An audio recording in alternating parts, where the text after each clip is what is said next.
Here's the question for the week. Do your customers like you and appreciate you? It's a simple question, right? Do they like you and appreciate you? And how do you know? I mean, I'm not talking about, well, I think so, right? I'm talking about, viscerally that your customers appreciate the service or product that you provide them, and they like the people in you that work for you to deliver that product or service. It's a lot more than just delivering a product and service. Making your clients appreciate you is really, and your business is really kind of going outside of the product and service that you deliver. Without a doubt, that's the baseline. They're never going to like you if you don't deliver a quality product or service. Okay. It's the extra stuff that pushes you over the value edge to help them like and appreciate and value you. See, everybody does what you do in your industry. There's lots of people that can do it. But what differentiates you from your competitor to make your customer want to stay with you? And if you don't know what I mean today, don't worry. Me and the Reboot Crew here, we're going to help you out. We're going to tell you everything you need to know to make sure that your customers are valuing your service. Before we get started, I'm Jim Gass, and you've joined the Reboot. Thanks a lot. We really appreciate you being here. The Reboot is here every week to help you make business decisions in the area of, technology, operations, customer service, marketing, security, human resources, so on and so forth. Lots of topics. Joining me today are David Luft with Ldd Consulting out of Albuquerque, New Mexico, the chili capital of the world. You had to get that in there, didn't you? Brian Bradshaw, B&L PC Solutions, Long Island, New York. You can be a capital of something if you want to. I figured out how to point. How about that? I'm Dave Groot with WinStar Technologies. Trixie and I are here with you today with no camera. Well, we might like it better this way. I'm sure you do. Now, if we could just get the microphone to break, right? Yeah, if we could get the microphone not to work. Anyway, just kidding. No. Hey, guys, thanks a lot. Thanks for being here, everyone. Listen, guys, Dave Groot was saying something earlier before we started the show about something that he's been through. Dave, do you want to kind of tell us a little bit about that? Sure. I mean, we're talking this just before the show about process. I was just questioning how to, structure a particular process, or how some of you guys were using that same, functionality. And it was because we had a particular issue that I didn't feel was being addressed properly. And I wanted to know a better way to make it happen. And so, in our conversation today, we're talking about how we bring value and how we can show that to our clients. And I guess that kind of ties into everything that goes on behind the scenes. The things that they don't know is really what makes the value, and to make them see it is really to, to listen to what their pains are, because quite honestly, in our business, for sure, our clients don't even know what it is we're selling them. What they do know is the experience, right? And so today's quest, the reason I was talking about process was to remove a barrier to do business with us, right? Like I was trying to make it easier to get approached. And those little points right there, a whole bunch of those little points make a huge difference. It's in the delivery and the operations, right? It's what you do to make the process more efficient, more helpful, more, it's because you care, right? Isn't that the first and most important thing, guys?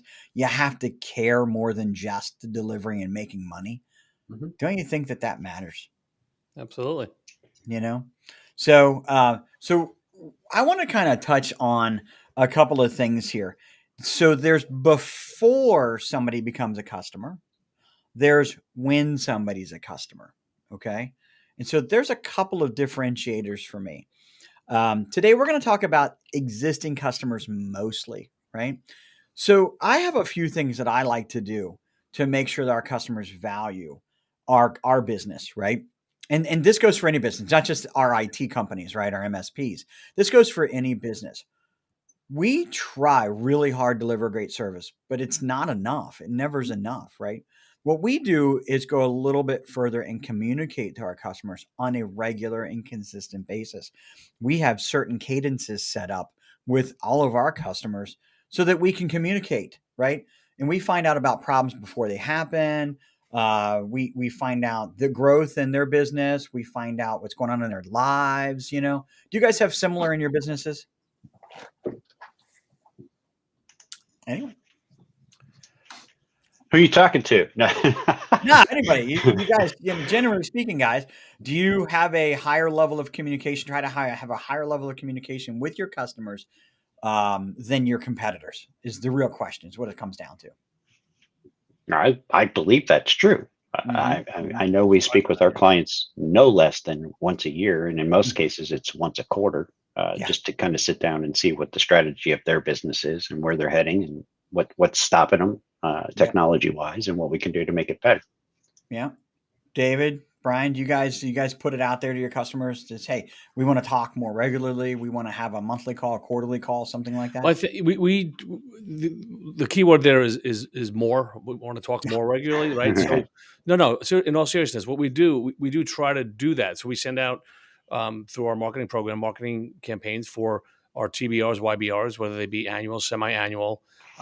What is TBR and YBR for everyone? Real quick, sorry. It's a review, quarterly review, Okay. just a business review of your account. And again, it's not always the perception is it's a sales tool. I mean, obviously for us, there's new products and services out there we may need to discuss, but more so it's just understanding that. So we go there with the understanding of our satisfaction from our clients, some warranty info, and some other key things that we need to discuss. But it's hard to get that engagement, to get that scheduled for the most part because everyone's busy. But we follow up with it, and we do get them scheduled at the very least once a year. When we sit down and have those conversations with them, they're the ones telling us we should do this more often because they see the value in it. Once you get a flow going and you understand, hey, you know what? Actually, we're not spending any more money, at this point, and you may not be. Or they may need, we may have some projects that we have to plan out, but it's really just, showing your involvement and interest in the environment and what's best for them. And that's key. I mean, we do what we do, right? We do help desk, we do alert management, we fix problems as they come up, and that should be seen by our bills at the end of the month or the great big bunch of stuff that we do. But who wants to read that, and everybody does that. Everybody does that. So to be different is key.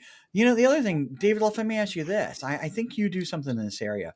Do you give your customers an opportunity to give you feedback and your team feedback on the job that they've done for you? How you do that? We're using a new customer satisfaction rating tool. And every time we close a ticket, they get the opportunity to give us feedback. And we look at that. And if we get, something where somebody was not happy, we call them up, and usually it's not something that they were really unhappy with, but it was a misperception. But I like what Brian was saying too, and I agree. We could stop there. We could stop there and absorb that. Brian's amazing. We'll put a pin in that one. There you go.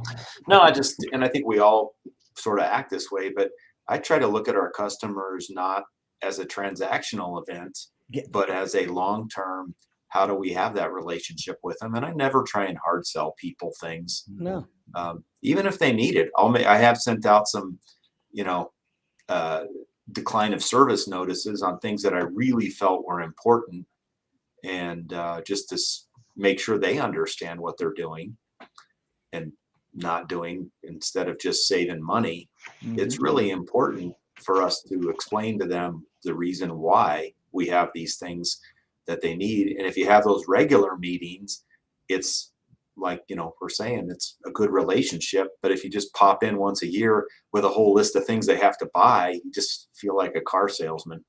Yeah, I think we have relationships with our point of contacts, right? And that's not necessarily who we meet with our QBRs. But Jim, I know you didn't want to get into prospects. We were talking about current clients, but I'm just going to go ahead. touch quickly on something that happened yesterday. Was I'm working with a prospect now that loved our proposal and asked, can you send me some references? And so I went and picked 3 different verticals and sent out a note to them. Would you mind if I put you down as a reference for a prospect? And I'll just tell you right now, I'm looking at responses, and they range from, of course, I got you, absolutely, more than happy to help, definitely. So what does that show me? It shows me that we're doing something right? We have a great relationship with our clients, which is part of what we strive for that. So know you can reach out to anybody and just, can I use you? And they got your back. That's things are working to your advantage at that point. That prospect thing, I'm going to come back to that in a minute, but I wanted to add this. What you did there, in my opinion, is a little bit different, right? You asked for a testimonial. Okay. Could I give your name? And oh yeah, absolutely. What you did is gave your customer an opportunity to express their happiness, their value of you. You see, it's not enough that they do value you. That's internal. They keep it inside. That's good. Yeah. But don't you want them to express that in the form of talking to other customers, giving you referrals, giving you 5-star reviews on Google, giving you a testimonial for your website, so on? Isn't that more important than them just feeling good, but letting them express it and giving them an opportunity to do so? Absolutely. Yeah. Yeah. We have a monthly newsletter also, and we highlight a customer in it every month. And so we pick our customers that we feel we have a really good relationship with also.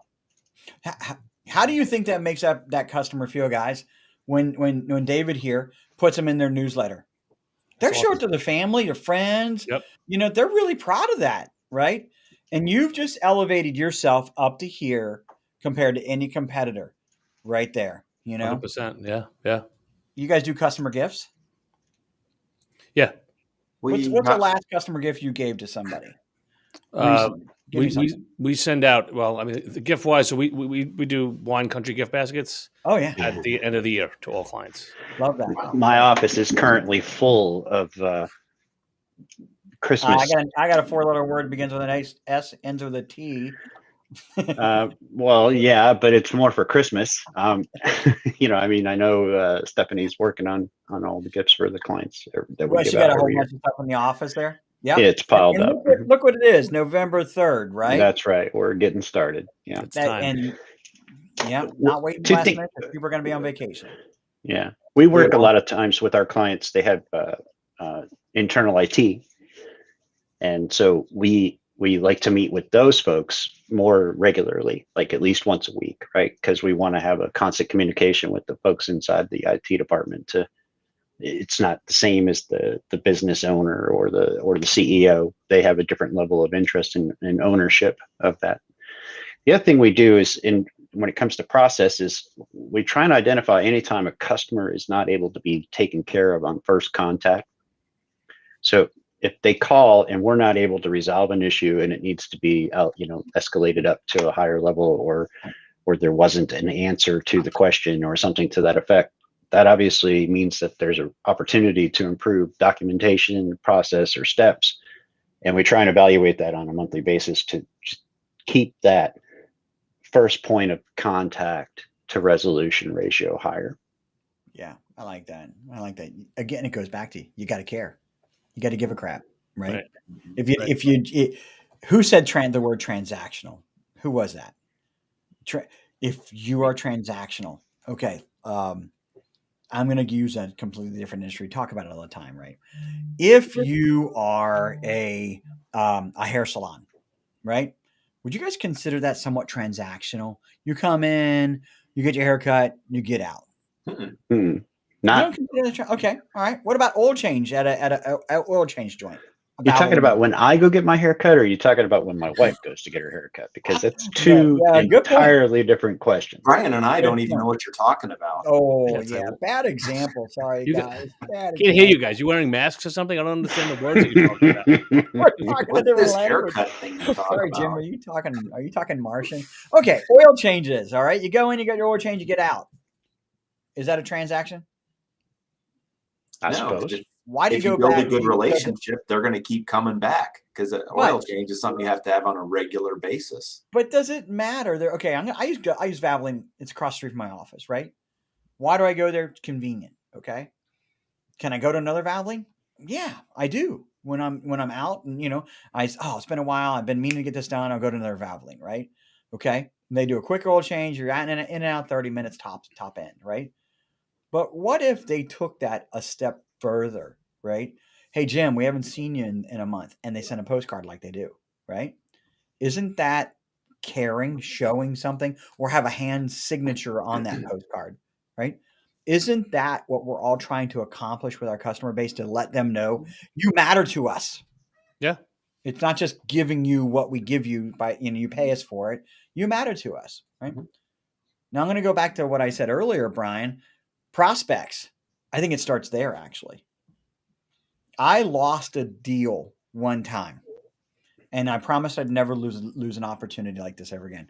The person, this is before I really had our act together, right? Before we really had our act together, and I went into this place trying, David, we lost your avatar. I went into this place trying to sell them, right? Trying to convince them that they wanted to use us. All right. And they asked for this, they asked for that. I dropped the ball. I slow played it. I gave excuses. And they ultimately said, Jim, we appreciate the price is right. We're sure you can deliver what you say you can deliver.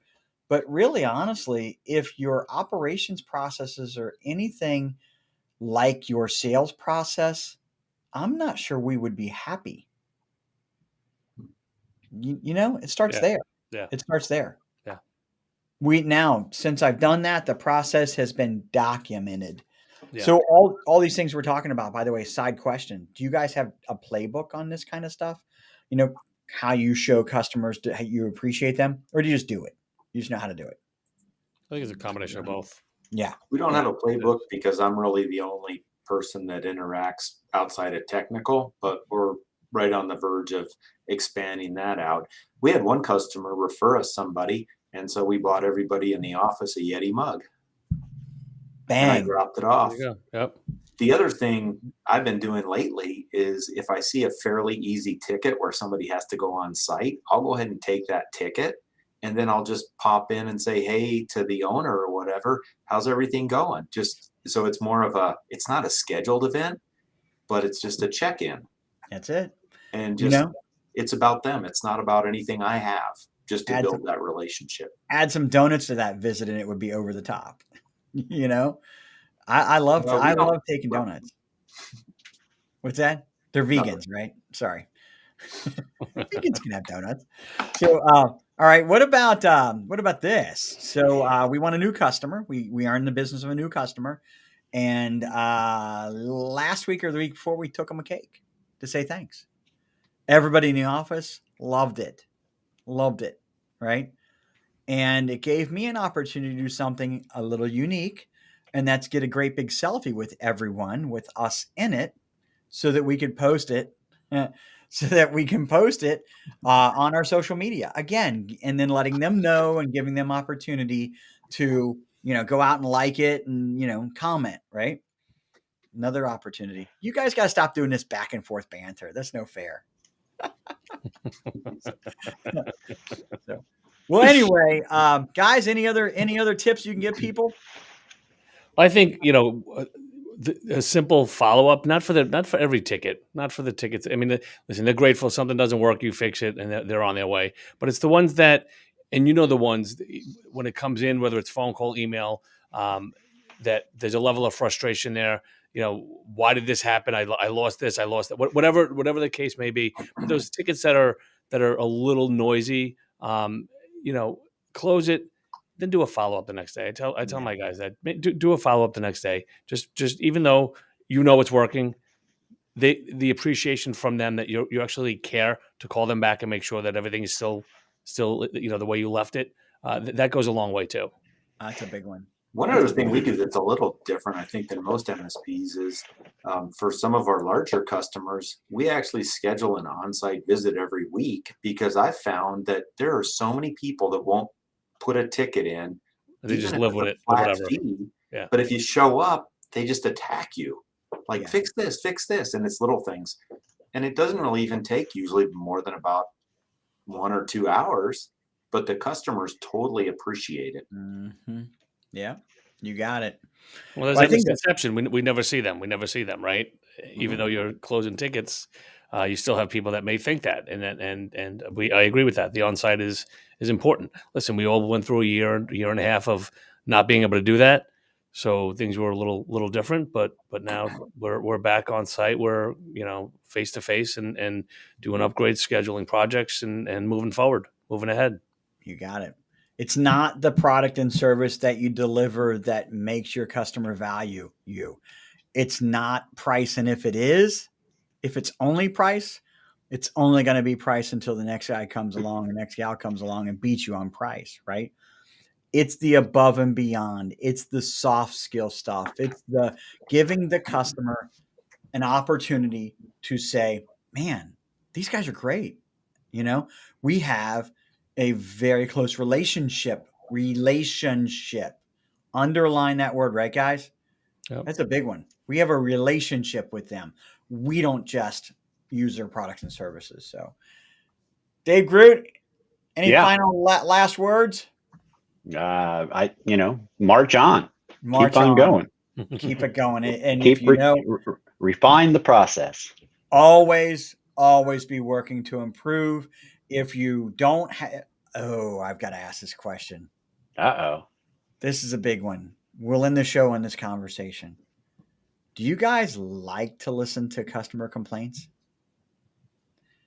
I don't like the fact that they have to complain. Yep. But I'm not bothered by it. Like, I would rather that they complained and gave me a chance to fix it, right, so you than learn to from it. not complain. So, Plus, it gives but you I an don't like opportunity the to better problem. your business. Yeah, we stumbled across something that decent sized client, and there was some chatter that nothing ever works. We need to do something about this, and that came across my desk.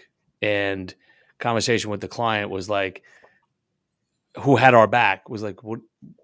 Give me like what doesn't? And what was listed there were things that were not supposed to work because of policies and compliance enforced. So it's like, I can't get the Facebook and the internet never so works. many words. Yeah. And it's like, but that feedback that was negative and it's like, well, yeah. And but that's, but in the head it was, they suck. They're not doing their job. It's like, well, no. Okay. Actually we are. So there's stuff like that too. But we welcome all feedback. I mean, we really do. And it's good or bad. Like David was saying, you want a chance to hear it and fix whatever the issue was, fix and make it better and ensure that it doesn't happen again.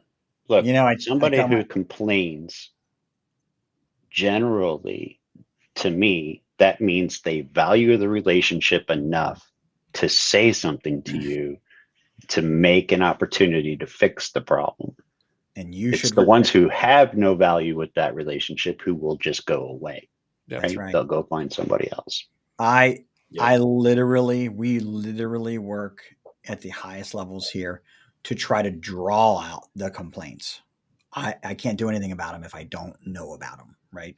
And I thank them. I'm very thankful for the people that bring problems to us that we need to solve, and give us a chance, like you said, to solve them, David, because that means everything. So that's a big one. You got to care. Again, it goes down to caring. So guys, thanks a lot. We'll see you next week.